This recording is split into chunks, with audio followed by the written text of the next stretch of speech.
दोस्तों, मैं अपने अनुभव से आपको ये बात बता सकता हूँ कि लगातार जो परीक्षाएं थी उनका पैटर्न टफ होता ही जा रहा है। यानी कि पहले परीक्षाएं पास करना आसान हुआ करता था, क्रमशः अब प्रतियोगिता तो बढ़ी रही है, प्रश्नों का जो लेवल है ना वो भी टफ से टफेस्ट होता चला जा रहा है। मुझे लगता है यूपी पीसीएस क्रैक करना 2017 तक आसान था, उसके बाद पेपर का जो पैटर्न था काफ़ी बदल गया।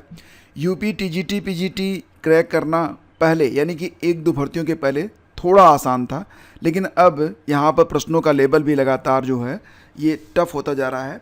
इसी प्रकार से अगर आप तैयारी कर रहे हैं एलटी ग्रेड की, या फिर आप तैयारी कर रहे हैं जीआईसी प्रवक्ता की, या फिर कोई भी परीक्षा हो, तो यहाँ पर आप ये नहीं सोच सकते कि एलटी ग्रेड हो या फिर आपकी जीआईसी प्रवक्ता की परीक्षा हो या फिर यूपी की टीजीटी और पीजीटी हो। इन सभी परीक्षाओं के लिए फ्रेंड्स लगातार जो क्वेश्चन पेपर है वो टफ होता जा रहा है। आपके सामने जो क्वेश्चन पेपर मैं रख रहा हूँ ये परीक्षा हुई थी आपकी 2011 में। कब हुई थी? 2011 में परीक्षा हुई थी, 22 मई 2011 को परीक्षा हुई थी। और ये जो क्वेश्चन पेपर है फ्रेंड्स ये किस चीज़ का है?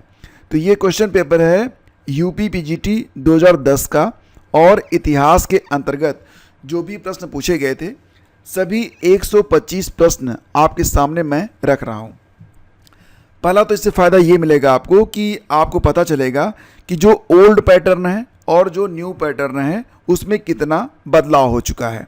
दूसरी बात ये है कि ये कुछ ऐसे प्रश्न हैं जो कि पुराने समय से लेकर अब तक, यानी कि अब से लगभग 15 साल पहले भी ये प्रश्न रेलिवेंट थे और अब भी रेलिवेंट हैं। यानी कि अगर आप तैयारी कर रहे हैं तो ये कुछ बहुत ही महत्वपूर्ण टॉपिक हैं, इनको पढ़ के आप एलटी ग्रेड, जीआईसी प्रवक्ता, टीजीटी पीजीटी कोई भी परीक्षा हो उसमें आप बहुत अच्छा स्कोर कर सकते हैं। तो ये क्वेश्चन पेपर हालांकि बड़ी मुश्किल से मिला है, लेकिन फिर भी मैं आपके सामने लेकर उपस्थित हूँ और पूरा भरोसा है कि इससे आपको बहुत अधिक बेनिफिट मिलने जा रहा है। तो आइए स्टार्ट करते हैं। और आज का जो पहला क्वेश्चन है, सिंधु संस्कृति से संबंधित स्थल मांडा किस नदी के किनारे स्थित है? ये प्रश्न आपने कई बार देखा होगा। तो यहाँ पर ना सभी प्रश्नों की व्याख्या तो नहीं करेंगे, क्वेश्चन आंसर ही देखेंगे, लेकिन जहाँ जरूरत पड़ेगी वहाँ पर तथ्यों को मैं आपको समझा दूंगा, ठीक है। तो मांडा किस नदी के किनारे स्थित है? आपको पता है ना कि मांडा ये आपको जम्मू कश्मीर में मिलेगा, और मांडा जो है यह चिनाब नदी के किनारे स्थित है। इस क्वेश्चन का ऑप्शन डी करेक्ट है। हड़प्पा का आरंभिक उत्खनन किसके द्वारा किया गया था? तो देखो ये एक उत्खनन से संबंधित प्रश्न है और तब भी पूछा जाता था, अब भी। आरंभिक उत्खनन किसके द्वारा किया गया था दोस्तों? तो इसका उत्तर है दयाराम साहनी के द्वारा, यानी कि विकल्प बी इसका करेक्ट है।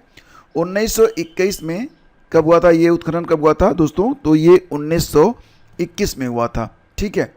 और 1923 में इसका नियमित उत्खनन आरंभ कराया गया था। फिर क्या हुआ? 1926 में माधो स्वरूप वत्स ने तथा 1946 में मार्टिमर व्हीलर ने व्यापक स्तर पर इसको खुदाई करवाई थी। तो इसका उत्तर तो ऑप्शन बी ही माना जाएगा। पूरा पाषाण युग का प्रमुख औजार क्या था? तो फ्रेंड्स इसका आंसर बनेगा हस्त कुठार। क्या है? हस्त कुठार, ठीक है। परिष्कृत औजारों का युग माना जाता है, यानी कि जो औजार थे उसमें परिष्करण कब स्टार्ट हुआ? थोड़ा और अब सही है, ठीक है। तो परिष्कृत औजारों का युग माना जाता है दोस्तों, ये है मध्य पाषाण काल में जो हथियार थे, यानी कि जो आपको उस समय हथियार मिलते थे पूरा पाषाण काल में, वो तो बिल्कुल इसी प्रकार से थे।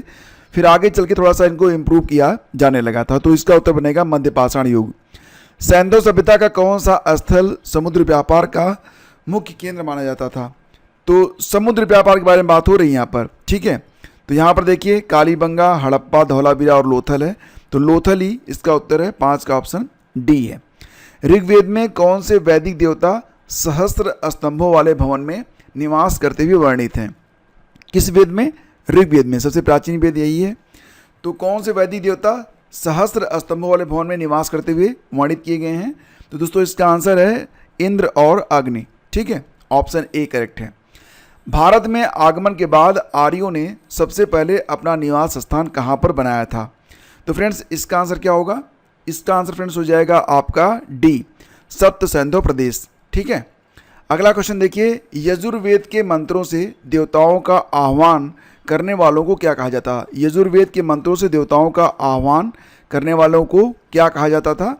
तो फ्रेंड्स इसका आंसर हो जाएगा विकल्प सी, उनको कहते थे याज्ञिक। क्या कहते थे? याज्ञिक कहते थे।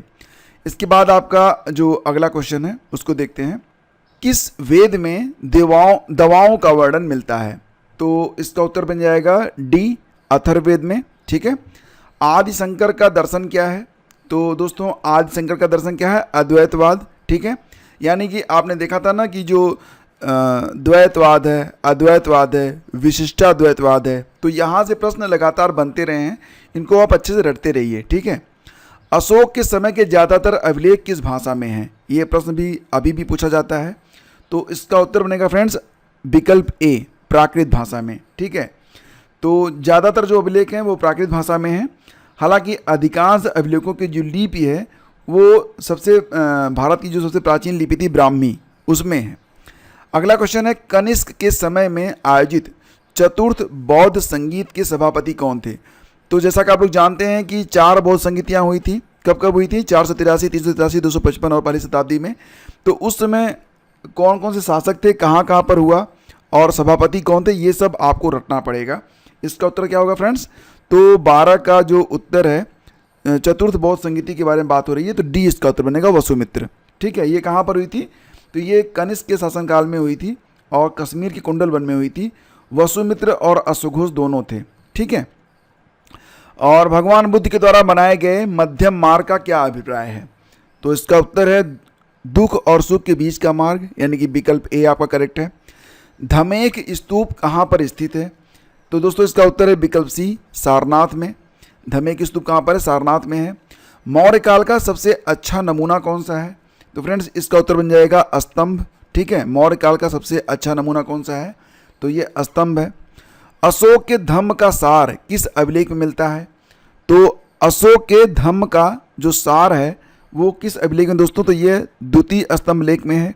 इसका विकल्प जो ए है करेक्ट है। ध्यान दीजिएगा अशोक के बारे में और उसके जो धम्म और स्तूप हैं उसके बारे में अच्छे से पढ़ना पड़ेगा आपको। जैन धर्म ग्रंथों का प्रथम संकलन कहाँ हुआ था? तो जैन धर्म ग्रंथों का पहला संकलन दोस्तों ये कहाँ पर हुआ था? वल्लभी में हुआ था। इसका विकल्प बी आपका करेक्ट है। निम्नलिखित में कौन याज्ञवल्क्य स्मृति के टीकाकार नहीं है? याज्ञवल्क्य स्मृति के टीकाकार नहीं है। ठीक है। विश्वकप, अवरार्क, विज्ञानेश्वर या फिर कुल्लुक भट्ट। तो इसका उत्तर क्या बनेगा फ्रेंड्स? कुल्लुक भट्ट। बाकी ये जो हैं आपके ए, बी और सी ये सब हैं, लेकिन कुल्लुक भट्ट नहीं है। सोने के सिक्के भारत में सबसे पहले किसने शुरू किए थे? सोने के सिक्के सबसे पहले भारत में किसने स्टार्ट किए थे फ्रेंड्स? तो कहा जाता है कि इंडो ग्रीक। ठीक है। इंडो ग्रीक ने ही लेख वाले सिक्के तथा सोने के सिक्के शुरू किए थे। नाट्यशास्त्र किसने लिखा है? नाट्यशास्त्र दोस्तों इसका उत्तर बनेगा भरत ने लिखा है। ऑप्शन सी करेक्ट है। 21वां है, किस युग को भारतीय इतिहास में क्लासिकल युग कहा जाता है? शास्त्रीय युग के बारे में बात यहाँ पर हो रही है। तो इसका उत्तर फ्रेंड्स गुप्त युग, यानी कि ऑप्शन इसका सी करेक्ट है। इसे स्वर्ण युग के नाम से भी जाना जाता है। स्वर्ण युग, क्लासिकल युग, ये सभी जो है गुप्त युग ही माना जाता है। सांख्य दर्शन के प्रणेता कौन थे? तो फ्रेंड्स जैसा कि आप लोग जानते हैं जैन धर्म ने अपनी जो कुछ मान्यताएं हैं वो सांख्य दर्शन से ही प्राप्त की है। बौद्ध धर्म में भी इसका बहुत महत्व है। सांख्य दर्शन बहुत महत्वपूर्ण है। तो सांख्य दर्शन के प्रणेता कौन थे फ्रेंड्स? तो इसका उत्तर होगा क्या होगा? डी, यानी कि कपिल। ठीक है। ऑप्शन डी करेक्ट है। वत्स जनपद की राजधानी कहाँ पर थी? आपको पता है ना 17 महाजनपद के बारे में। तो 17 महाजनपद और उनकी राजधानी ये आप रट लीजिएगा, यहाँ से प्रश्न अक्सर बनते हैं। तो इसका उत्तर क्या बनेगा? कौशाम्बी। ठीक है। वत्स जनपद कौशाम्बी, प्रयागराज वाले वत्स जानते होंगे। 9वीं शताब्दी में उत्तर भारत को राजनीतिक एकता के सूत्र में बांधा गया था। किसके द्वारा? 9वीं शताब्दी में उत्तर भारत को राजनीतिक एकता के सूत्र में बांधा गया था। किसके द्वारा? तो दोस्तों इसका उत्तर बनेगा प्रतिहारों के द्वारा। विकल्प बी आपका करेक्ट है। सूची 1 और सूची 2 का आपको मिलान करना है। इसके बाद यहाँ पर कूट दिए गए हैं और इस कूट में आपको आंसर चुनना है। ठीक है। तो सूची 1 और सूची 2 का मिलान करना है। तो फ्रेंड्स इसका जो विकल्प है वो पहला ही आपका यहाँ पर करेक्ट है। ठीक है। यानी कि विकल्प ए। रामानुज, अब देखो यहाँ पर बिल्कुल आपका आ गया, ठीक है, जो ऊपर मैंने आपको बताया था ना, शुद्धाद्वैत, द्वैताद्वैत, द्वैत और विशिष्टाद्वैत। अब यही चीज़ें ना अगर आपको याद रहें तो आप बहुत सारे प्रश्न हल कर लेंगे। तो ये इसको देखेंगे, रामानुज, विशिष्टाद्वैत, राम एक विशिष्ट व्यक्ति थे, थोड़ा सा ऐसे मैच कराना, और मध्वाचार्य ये मध्य में थे तो द्वैत हो गए, ठीक है। निम्बार्क ये आते हैं द्वैताद्वैत में, और वल्लभाचार्य ये शुद्धाद्वैत में। ये बहुत इंपॉर्टेंट है, ठीक है, इसको आप ज़रूर याद रखना। फिर आगे बढ़ते हैं, सूची 1 का सूची 2 से मिलान करना है। कबीर, रैदास, सेना और धन्ना, तो यहाँ पर आपको मिलाना है। जैसा कि आप लोग जानते हैं फ्रेंड्स कि जो कबीर थे ये जुलाहा थे, ये विकल्प आपका 4 सही। कबीर तो घाट की सीढ़ियों पर मिले थे, जो नीरू और नीमा नाम के जुलाहे थे उन लोगों ने कबीर का पालन पोषण किया था। दूसरा है रैदास, रैदास कौन थे? रैदास एक मोची थे, ठीक है। सेना जो थे वो एक नाई थे, और धन्ना कौन थे? धन्ना एक किसान थे। तो इस प्रकार से आपको यहाँ पर मैच कराना है। अगला क्वेश्चन है, ऐतिहासिक युग के प्रारंभ में हमें तमिलों की जानकारी के क्या स्रोत उपलब्ध हैं? तो तमिलों की जानकारी के जो स्रोत हैं उसके बारे में पूछा गया है। इसका उत्तर बनेगा विकल्प सी, संगम साहित्य, ठीक है। प्राक हड़प्पा संस्कृति कौन सी है? प्राक हड़प्पा संस्कृति कौन सी है? तो दोस्तों इसका उत्तर बनेगा सुमेरिया संस्कृति, यह प्राक हड़प्पा संस्कृति है। अर्थशास्त्र कितने अधिकरणों में विभक्त है? तो बहुत अच्छा प्रश्न है ये। चाणक्य के अर्थशास्त्र में कितने भाग हैं दोस्तों? तो याद रखिएगा इसमें जो है 15 भाग हैं, 180 उपभाग हैं, ठीक है, 180 इसके उपभाग हैं। और कितने श्लोक हैं? इनकी संख्या है 6000, ठीक है, 6000 इसके श्लोक हैं। यह मौर्यकालीन राजनीति और प्रशासन तथा वैधानिक विषयों पर लिखा है। तो इसका उत्तर क्या बनेगा? 29 का सी, ठीक है। 15 भाग हैं, अधिकरण या भाग एक ही होते हैं।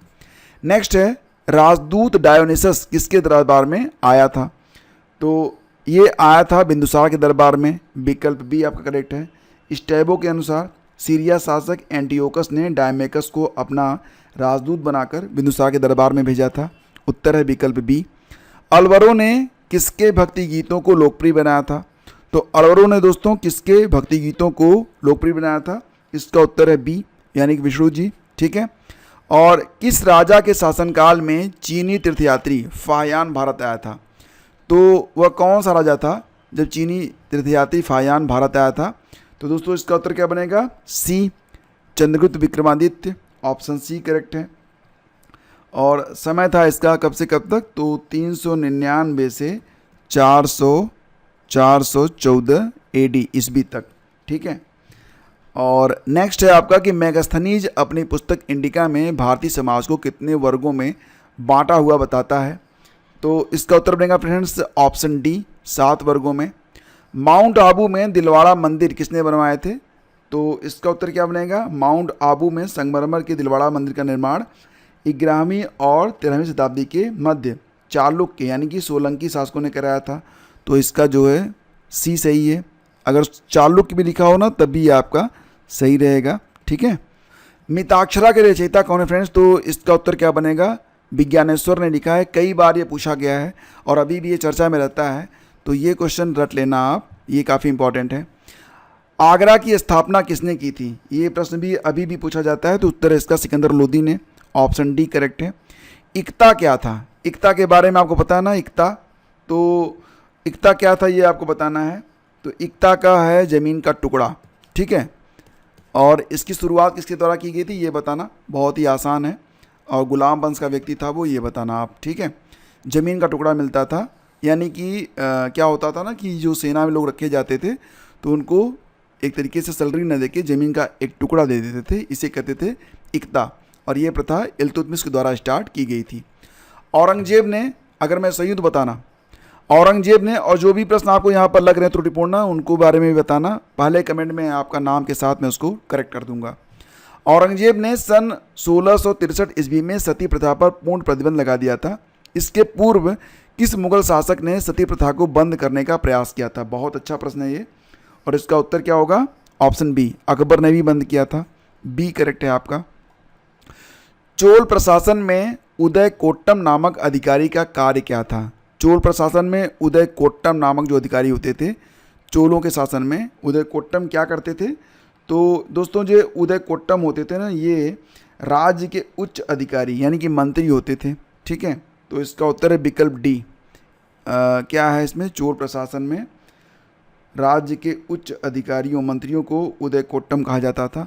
तो राजा के आदेश को लिखना ये नहीं थे, ग्राम सभा की बैठकों का आयोजन करना ये भी नहीं था, कर वसूलना इनमें से कोई नहीं। ये एग्जैक्टली जो उदय कोट्टम होते थे ना, ये मंत्री लोगों को कहा जाता था। ठीक है, विजयनगर राज्य का संस्थापक कौन था, ये आपको पता ही है। ठीक है, तो हरिहर और बुक्का ये दोनों आपका सही होगा। तोलकपियम की विषय वस्तु क्या है, बहुत अच्छा प्रश्न है ये, और ये कई बार पूछा गया है। तो इसका उत्तर है व्याकरण और कविता। संगम युग में तमिल व्याकरण और अलंकार शास्त्र की प्रसिद्ध पुस्तक है, क्या नाम है, तोलकपियम। इसकी रचना किसने की है, तो तोलक्कापियर ने इसकी रचना की है। क्या नाम था, तोलक्कापियर।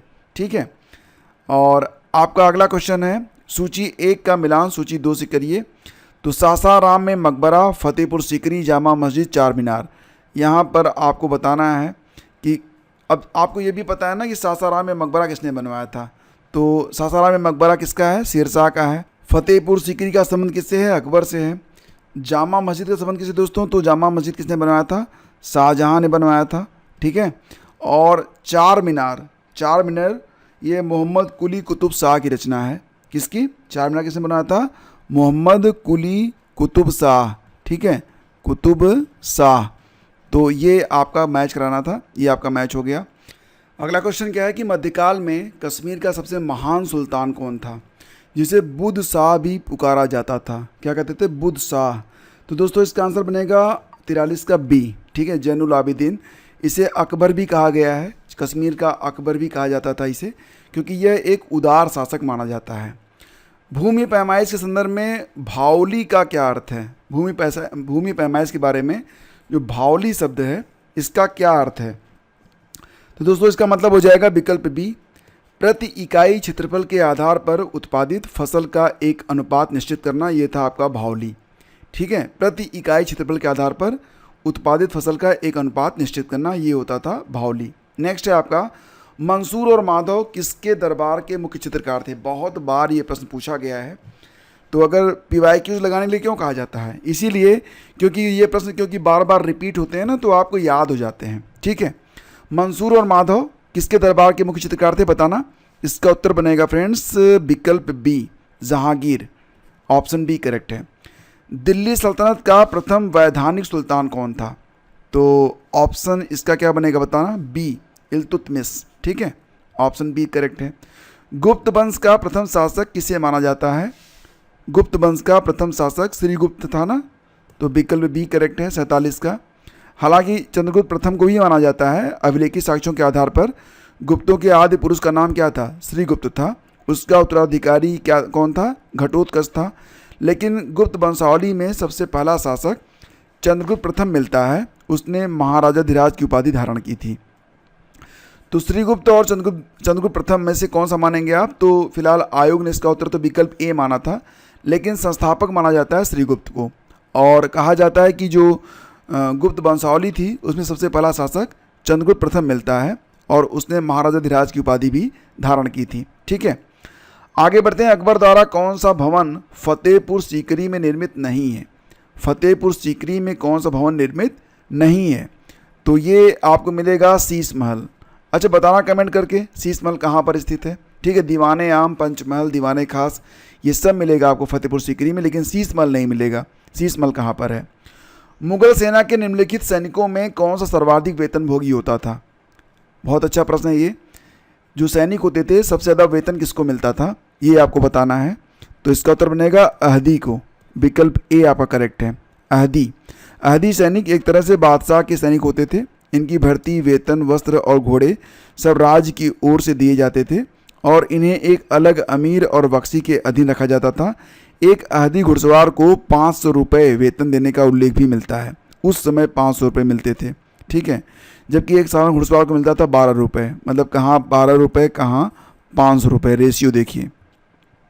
नेक्स्ट अगला क्वेश्चन देखते हैं। प्रश्न है कि तानसेन ने किस संगीत शैली वाद्य यंत्र का आविष्कार किया था, बताइए फटाफट इसका आंसर दीजिए।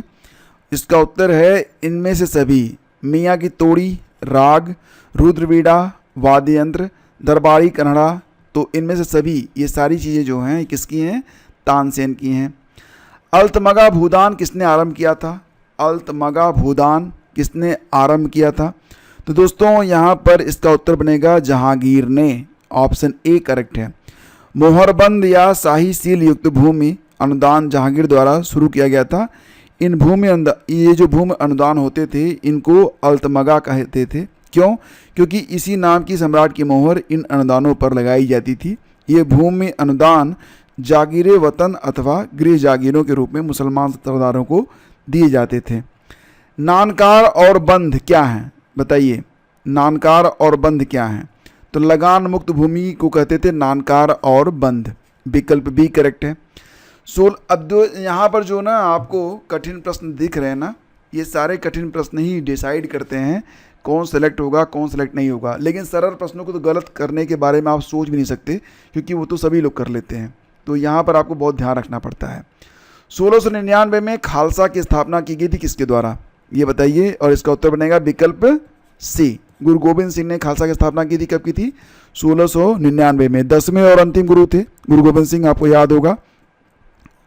नेक्स्ट है आपका अमीर खुसरो प्रसिद्ध शिष्य। अब ये प्रश्न कई बार पूछा गया है कि अमीर खुसरो किसके शिष्य थे, तो इसका उत्तर क्या होगा? बी, निजामुद्दीन औलिया के, विकल्प बी करेक्ट है। कंडरीय महादेव या कंदरिया महादेव भी कहा जाता है इसे, तो ये मंदिर किसने बनवाया था? तो दोस्तों ये मंदिर बनाया गया था चंदेलों के द्वारा, ऑप्शन डी करेक्ट है।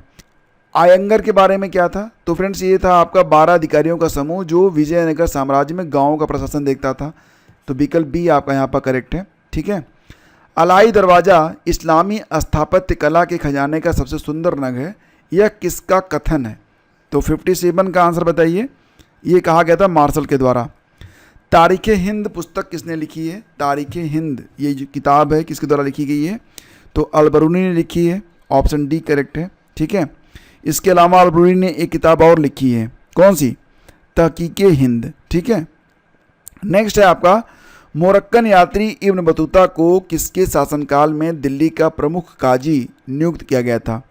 मोरक्को से आया था यह। मोरक्को कहाँ पर? अफ्रीका का यात्री इब्न बतूता। ये कब आया था आपको पता है ना? 1333 में आया था। और मोहम्मद बिन तुगलक के शासनकाल में भारत आया था, तो सुल्तान ने यानी कि मोहम्मद बिन तुगलक ने उसका खूब स्वागत किया और उसे दिल्ली का काजी बना दिया था। यानी कि इसका उत्तर बनेगा मोहम्मद बिन तुगलक। तो देखते हैं 59 मोहम्मद बिन तुगलक वाला आंसर जो है ये करेक्ट होगा, सी। तंजौर की प्रसिद्ध नटराज मूर्ति किसके समय की भारतीय कला की प्रमुख धरोहर है?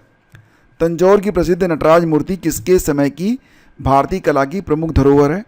तो दोस्तों इसका आंसर क्या बनेगा? विकल्प बी, चोल, ऑप्शन बी आपका करेक्ट है। और निकोलाज मनुची जिसने औरंगजेब के शासनकाल का विवरण दिया है, ये कहाँ का निवासी था? उत्तर है इसका सी, रोम का था। फारसी पत्रिका मिरात उल अखबार किसने शुरू किया था? सभी अखबारों के बारे में प्रश्न अक्सर पूछे जाते हैं, तो इसका उत्तर है विकल्प सी, Ram Mohan Roy, option C correct है। उस राजवंश का नाम क्या था जिसने हत्या कर सत्ता हथियाई और जिसका अंत भी हत्या द्वारा हुआ था? तो ये चोल वंश, शुंग वंश, कुषाण वंश, गुप्त वंश। तो इसका उत्तर बनेगा बी, कौन सा? बी, यानी कि शुंग वंश। शुंग वंश की स्थापना पुष्यमित्र शुंग ने 185 ईसा पूर्व में की थी, 185 BC में की थी। किसको मारा था? अंतिम मौर्य शासक बृहद्रथ को। और शुंग वंश के अंतिम सम्राट का नाम क्या था? अंतिम सम्राट था देवभूति। और देवभूति की हत्या करके उसके सचिव वसुदेव ने कर्ण वंश की स्थापना की थी। देवभूति को कब मारा गया था? 75 ईसा पूर्व में। ठीक है। तो मतलब हत्या से शुरू होकर हत्या भी खत्म, जैसी करनी वैसी जियां भरनी। वह कौन सा प्रथम मुस्लिम लेखक था जिसने अपनी रचनाओं में हिंदी के शब्दों और भारतीय काव्य की परिकल्पनाओं और विषयों का प्रयोग किया है? तो 64 का उत्तर क्या होगा बताओ? इसका उत्तर बनेगा सी, अमीर खुसरो। ठीक है। विजयनगर के किस शासक ने अपनी सेना में मुसलमानों को नियुक्त करने की नीति का प्रारंभ किया था? किस शासक ने अपनी सेना में मुसलमानों को नियुक्त करने की नीति का प्रारंभ किया था? तो इसका उत्तर क्या बनेगा दोस्तों? देवराय प्रथम, यानी कि विकल्प ए करेक्ट है। अगला क्वेश्चन है शेरशाह की धार्मिक नीति के विषय में क्या विचार सर्वाधिक उपयुक्त है? तो यहाँ पर जो शेरशाह की धार्मिक नीति थी वह धार्मिक सहिष्णुता, ये बिल्कुल करेक्ट है, ऑप्शन ए आपका यहाँ पर करेक्ट होगा। किस इतिहासकार ने अकबर को राजपूतों की स्वतंत्रता का विजेता कहा है? राजपूतों की स्वतंत्रता का विजेता कहा गया अकबर को, किस इतिहासकार ने कहा है? तो इसका उत्तर बताना है आपको। और यहाँ पर जो आपके ऑप्शन में है colonel Tod, A.L. Srivastava, Shri Ram Sharma, तो इसका उत्तर बनेगा क्या बनेगा? विकल्प बी आपका करेक्ट है, A.L. श्रीवास्तव। अकबरनामा किस भाषा में लिखी गई है ये बताना है आपको। तो अकबरनामा दोस्तों ये रचना हुई थी, ये किसकी रचना है? अबुल फजल की रचना है। किसने लिखा था इसको? आपको पता है ना, अबुल फजल ने लिखा था। और कई बार तो इसका राइटिंग पीरियड पूछा जाता है, तो आपको पता है कि 1556 से लेकर 1605 तक ये अकबर की टाइमिंग है। सारी चीज़ लिखी गई इसमें, और ये फ़ारसी भाषा में लिखी गई थी। ठीक है, फ़ारसी, यानी कि विकल्प सी करेक्ट है। तुर्की के आगमन के साथ भारत में किस भाषा का आरंभ हुआ था? जब तुर्की आई तब भारत में किस भाषा की शुरुआत की गई थी? तो दोस्तों ये थी आपकी उर्दू, विकल्प ए करेक्ट है। मुग़ल कालीन वास्तुकला के बारे में किसने कहा था कि मुग़ल काल भारतीय वास्तुकला का ग्रीष्म काल है जो प्रकाश और उर्वरा का प्रतीक माना जाता है? ये कहा गया था पर्सी ब्राउन के द्वारा, विकल्प बी करेक्ट है। मुग़ल स्मारक के किस भाग में मेहराब पाए जाते हैं? तो मेहराब कहाँ पर पाए जाते हैं दोस्तों? तो इसका उत्तर बनेगा डी, मुख्य द्वार पर बनते थे ये। मुग़लों के शासनकाल में निम्नलिखित में कौन सा शाही दस्तावेज नहीं था? तो मुग़लों के बारे में आप देख रहे हैं ना कि बहुत ही डीप में जाके क्वेश्चन पूछे जाते थे, तो कौन सा शाही दस्तावेज नहीं था? तो दोस्तों इसका उत्तर क्या बनेगा? जी हाँ, सी, यानी कि खुतबा। तो ईद उल फितर और शुक्रवार को विशेष अवसरों पर नमाज के समय पढ़े जाने वाले धर्मोपदेश को खुतबा कहते हैं, ये याद रखना। पाल वंश का सबसे महान शासक किसे माना जाता है? तो ये है आपका धर्मपाल।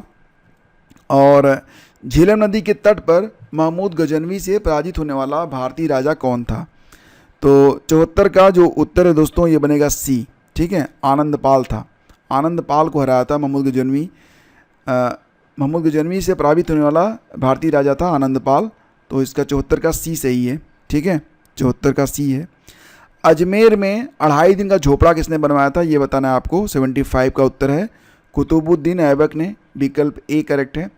चित्तौड़ का नाम बदलकर खिजराबाद किसके द्वारा रखा गया था? चित्तौड़ का नाम बदलकर खिजराबाद किसके द्वारा रखा गया था दोस्तों? तो जलालुद्दीन ने रखा था क्या? नहीं, गयासुद्दीन ने भी नहीं। तो फिर तीसरा विकल्प क्या है इसका? तीसरा विकल्प है अलाउद्दीन खिलजी। जी हाँ, ये आपका बिल्कुल करेक्ट है। ठीक है। किस दिल्ली सुल्तान के दरबार में जिन प्रभुसूरी तथा राजशेखर नाम के 2 जैन विद्वान रहते थे? क्या नाम था? प्रभुसूरी और राजशेखर। किस दिल्ली सुल्तान के दरबार में थे ये लोग? तो इसका उत्तर है जी हाँ, ऑप्शन सी, मोहम्मद बिन तुगलक। ऑप्शन सी करेक्ट है। तेलुगु साहित्य के 8 दिग्गज कवि किसके दरबार में थे? तेलुगु साहित्य के 8 दिग्गज कवि, तो इसके बारे में आप जानते ही हैं, कृष्णदेव राय। ऑप्शन बी करेक्ट है। चिश्ती संप्रदाय की स्थापना किसने की थी? चिश्ती संप्रदाय की स्थापना दोस्तों किसी द्वारा की गई थी? तो ख्वाजा मोइनुद्दीन चिश्ती के द्वारा, विकल्प बी करेक्ट है। बाबर की आत्मकथा तुझके बाबरी किस भाषा में लिखी गई है? कई बार यह प्रश्न पूछा गया है और लोग अक्सर गलत कर देते हैं, फारसी लगा के चले जाते हैं, ये गलत है, तुर्की ही सही है। आत्मकथा जो है, बाबर ने अपनी आत्मकथा तुझके बाबरी को तुर्की भाषा में लिखा। इसमें उसने भारत की तत्कालीन राजनीतिक दशा, भारतीयों के जीवन स्तर, पशु पक्षियों, फूलों और फलों का भी विस्तृत वर्णन किया है। मदुरई कोंडवन की उपाधि किसने धारण की थी? अच्छा प्रश्न है ये। इसका उत्तर है राज राजा प्रथम ने, विकल्प सी करेक्ट है। चोल साम्राज्य में सबसे अधिक संपन्न था कौन? ब्राह्मण वर्ग, यानी कि ब्राह्मणों की बहुत देखभाल हुई थी। 82 का सी विकल्प आपका सही है। और 83 क्या है? किस राजा के राज्यकाल में मुस्लिम यात्री अब्दुल रज्जाक विजयनगर राज्य में आया था? तो 83 का फ्रेंड्स देवराय द्वितीय हो जाएगा। ठीक है, देवराय द्वितीय के समय में फारसी यानी कि ईरान के राजदूत अब्दुल रज्जाक ने विजयनगर की यात्रा की थी। वह विजयनगर को संसार के सबसे शानदार नगरों में से एक स्थान मानता था। ठीक है, तो विकल्प ए आपका करेक्ट है। अगला क्वेश्चन है कि किसने रामकृष्ण मिशन 1896 की स्थापना की थी? तो यहाँ पर MG रानाडे, नरेंद्रनाथ दत्त, तो यही विकल्प होगा। Option B Swami Vivekananda. 84 का बी करेक्ट है। ठीक है, 1886 में रामकृष्ण परमहंस की मृत्यु हुई थी। कब मरे थे? रामकृष्ण परमहंस 1886 में। इसके बाद यहाँ पर 1896 में स्वामी विवेकानंद ने इसको स्थापित किया था। तो आपका विकल्प बी आपका करेक्ट है। फिर फ्रेंड्स आगे बढ़ते हैं, अगला क्वेश्चन और प्रश्न है कि बम्बई पुर्तगालियों से 1662 में दहेज में किसे मिला था? पुर्तगालियों ने दहेज में किसको दिया था? तो इसका उत्तर बनेगा 85 का क्या बनेगा? ए, ब्रिटिश सम्राट चार्ल्स द्वितीय को। ऑप्शन ए करेक्ट है। अगला क्वेश्चन देखते हैं, कौन मुस्लिम लीग 1906 का संस्थापक था? मुस्लिम लीग की स्थापना हुई थी 1906 में, आप जानते हैं संस्थापक था सलीमुल्लाह खां, यानी कि विकल्प बी आपका करेक्ट है। महात्मा गांधी का ज्येष्ठ पुत्र कौन था? तो दोस्तों ये थे हरिलाल गांधी, यानी कि विकल्प बी आपका करेक्ट है। भारतीय सेना का निर्माण कब हुआ था? तो दोस्तों ये हुआ था 1748 ईस्वी में। ऑप्शन बी करेक्ट है। यंग हस्बैंड मिशन को क्यों भेजा गया था? ये प्रश्न काफ़ी इंपॉर्टेंट है। इसका उत्तर है तिब्बत में रूस का षड्यंत्र विफल करने के लिए। ऑप्शन सी इसका करेक्ट है। अगला क्वेश्चन है, भारत में लोक सेवा आयोग की प्रथम बार स्थापना किस अधिनियम के द्वारा हुई थी? तो 90 का उत्तर बनेगा फ्रेंड्स ऑप्शन सी, ठीक है, गवर्नमेंट ऑफ इंडिया एक्ट 1919। तो 90 का विकल्प सी आपका करेक्ट है। संवैधानिक सभा की स्थापना किसके द्वारा हुई थी? तो इसका उत्तर बनेगा कैबिनेट मिशन योजना के द्वारा। ऑप्शन बी करेक्ट है। शारदा अधिनियम किससे संबंधित था? तो आपको पता है ना शारदा अधिनियम के बारे में, ये भारतीय विवाह व्यवस्था से संबंधित था। ऑप्शन ए करेक्ट है। इसमें उम्र सीमा क्या तय की गई थी, बताना कितने लोग जानते हैं, मैं देखना चाहता हूँ क्या उम्र सीमा थी लड़के और लड़की के लिए। अगला क्वेश्चन है कि बंगाल के प्रथम पीढ़ी के अंग्रेजी शिक्षा प्राप्त नवयुवक पर निम्नलिखित में से किसका प्रभाव सबसे अधिक पड़ा था? तो इसका उत्तर है राजा राममोहन राय का। विकल्प ए आपका करेक्ट है। पाकिस्तान शब्द का सबसे पहले प्रयोग किसने किया था? तो दोस्तों डी इसका विकल्प होगा, चौधरी रहमत अली ने, ठीक है। अंतरिम सरकार में मुस्लिम लीग के कितने सदस्य शामिल थे? तो कुल मिला के 5 सदस्य थे, 5, ठीक है, बी विकल्प है। 1857 के विद्रोह के बाद अंग्रेजों ने क्या किया था? ए बी सी डी में से आपको बताना है कि जब 1857 का विद्रोह हो गया उसके बाद अंग्रेजों ने क्या किया था? तो दोस्तों इसका उत्तर बनेगा विकल्प बी, राज्यों का विलय करना छोड़ दिया था, ठीक है। तो ऑप्शन बी इसका करेक्ट है। और ब्रिटिश शासन द्वारा भारत से धन निष्कासन के बारे में सबसे पहले किसने लिखा था? तो ये लिखा गया था दादा भाई नौरोजी के द्वारा। ऑप्शन बी करेक्ट है। भारत छोड़ो आंदोलन के नेताओं को गिरफ्तार करने के लिए ब्रिटिश शासक द्वारा चलाया गया ऑपरेशन कौन सा था? तो दोस्तों इसका उत्तर है विकल्प C, operation 0 hour. Option C correct है। किसको भारत के राजनीतिक असंतोष का जनक कहा गया है? तो दादा भाई नौरोजी को वैलेंटाइन्स रूल ने कहा था, ठीक है। भारत में सहायक संधि पर हस्ताक्षर सबसे पहले किसने किए थे? तो दोस्तों इसका उत्तर है ए, पेशवा ने तो नहीं किए थे, अवध के नवाब ने भी नहीं किए थे। तो अगला विकल्प क्या है आपका? हैदराबाद के निजाम, यही आपका सही है। तो ये आपका उत्तर है विकल्प सी। आज़ाद हिंद फौज की स्थापना कहाँ की गई थी? तो दोस्तों इसका उत्तर क्या होगा? आज़ाद हिंद फौज की स्थापना कहाँ पर की गई थी? तो इसका आंसर है फ्रेंड्स ऑप्शन बी, जापान में, ठीक है। और अगला क्वेश्चन है, चतुर्थ आंग्ल मैसूर युद्ध का तात्कालिक कारण क्या था? तो ये है आपका टीपू का फ्रांसीसियों से गठबंधन। विकल्प बी आपका करेक्ट है। नेक्स्ट है 1857 के विद्रोह की असफलता का कारण क्या था? तो बताइए इसका कारण क्या था? और इसका कारण क्या था दोस्तों? तो ये था आपका संगठन और नेतृत्व का अभाव। ऑप्शन सी करेक्ट है। मोहम्मडन एंग्लो ओरिएंटल कॉलेज की स्थापना कहाँ पर हुई थी? तो 1875 में हुई थी। कब हुई थी? 1875 में मोहम्मडन एंग्लो ओरिएंटल कॉलेज 1875 किसने की थी? सर सैयद अहमद खान ने। आगे चलकर यही जो है आपका अलीगढ़ मुस्लिम विश्वविद्यालय बन गया। कौन सा कथन सत्य है? यहाँ पर पूछ रहे हैं कि कौन सा कथन सत्य है, यानी कि कुल मिला के जो ऑप्शन दिए गए हैं 4 ऑप्शन देखिए क्वेश्चन नंबर 105 में, और बताइए कि कौन सा कथन सत्य है। तो दोस्तों इसमें जो डी विकल्प है सही है। स्वतंत्र भारत का झंडा 22 जुलाई 1947 को अपनाया गया था, बाकी जो हैं वो सही नहीं है। नेक्स्ट आगे बढ़ते हैं। अगला क्वेश्चन है कि 1936 के चुनाव में संयुक्त प्रांत में कौन सा भारतीय महिला मंत्री बनी थी? कौन सी भारतीय महिला मंत्री बनी थी? तो इसका उत्तर है दोस्तों बी, विजय लक्ष्मी पंडित। ऑप्शन बी करेक्ट है। किसने कहा था कि हिंदू और मुसलमान भारत की दो आंखें हैं? ये बात कही गई थी सर सैयद अहमद खां के द्वारा। पहले तो ये हिंदू मुस्लिम एकता के बहुत पक्षधर थे, लेकिन आगे चलकर हिंदुओं के बड़े विरोधी बन गए थे। सन 1750 ईस्वी में सबसे पहले अशोक स्तंभ का पता किसने लगाया था? तो दोस्तों जेम्स प्रिंसेप ने लगाया था क्या? नहीं, ये विकल्प आपका बिल्कुल करेक्ट नहीं है। तो इसके बाद जो दूसरा वाला विकल्प है क्या है? दूसरा विकल्प है अलेक्जेंडर कनिंघम। तीसरा है कौन सा? टेफेंथेलर। तो यहाँ पर जो आपका सही जवाब है वो ऑप्शन सी है, टेफेंथेलर। तो 1750 में टेफेंथेलर ने सबसे पहले दिल्ली में अशोक के स्तंभ का पता लगाया था, किंतु अशोक के अभिलेख को पढ़ा किसने था? तो आगे चल के 1837 में जेम्स प्रिंसेप ने इसे पढ़ा था। ठीक है। 1857 की क्रांति में बेगम हजरत महल ने किस स्थान पर विद्रोह का नेतृत्व किया था? बेगम हजरत महल ये लखनऊ में थी ना, ऑप्शन बी करेक्ट है। तो जितने भी स्थान हैं, कौन कौन से लोग लीड कर रहे थे, यहाँ से प्रश्न अक्सर पूछ ले जाते हैं, तो इसको आप लोग ध्यान दीजिएगा। भारत में अंग्रेजी शिक्षा का प्रारंभ सबसे पहले किसने किया था? तो ये है आपका लॉर्ड मैकाले। और राजा राम मोहन राय की मृत्यु के बाद ब्रह्म समाज को किसने पुनर्जीवित किया? तो इसका उत्तर है देवेंद्रनाथ टैगोर ने। विकल्प ए करेक्ट है।